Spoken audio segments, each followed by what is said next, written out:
Salam, nama saya Febriani Kristiani Kevi dari Prodipa kelas A semester 2. Baik, di sini saya akan menjelaskan tentang teori belajar sibernetik. Materi ini saya ambil dari kelompok 9. Yang pertama adalah pengertian teori belajar sibernetik. Teori belajar sibernetik berkembang sejalan dengan perkembangan teknologi dan ilmu informasi. Menurut teori sibernetik, belajar adalah pengolahan informasi. Teori ini seolah-olah mempunyai kesamaan dengan teori kognitif, yaitu mementingkan proses belajar dibanding hasil belajar. Yang kedua adalah teori belajar menurut beberapa aliran sibernetik. Yang pertama adalah teori belajar menurut Landa.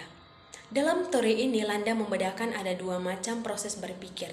Yang pertama adalah proses berpikir algoritmik, yaitu proses berpikir yang sistematis tahap demi tahap.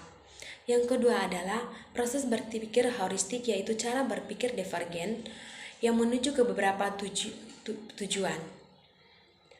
Menurut Landa, proses belajar yang akan berjalan yang baik jika materi pelajaran yang hendak dipelajari ataupun masalah yang hendak dipecahkan diketahui ciri-cirinya.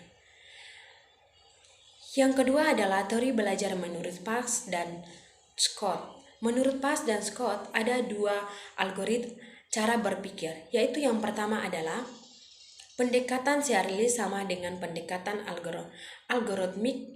Yang kedua adalah cara berpikir menyeluruh, adalah berpikir yang cenderung melompat ke depan langsung ke gambaran lengkap sebuah sistematis informasi. Yang ketiga adalah kelebihan teori belajar sibernetik.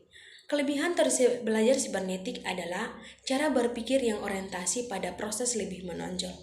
Yang kedua adalah adanya keterarahan seluruh kegiatan belajar pada tujuan yang ingin dicapai. Yang ketiga adalah balikan informasi memberikan rambu-rambu yang jelas tentang tingkat untuk kerja yang telah dicapai dibandingkan dengan kerjasama yang diharapkan. Yang keempat, kelemahan teori belajar sibernetik. Kelemahan teori belajar sibernetik adalah terlalu menekankan sistem informasi yang dipelajari dan kurang memperhatikan bagaimana proses belajar. Terima kasih, salam.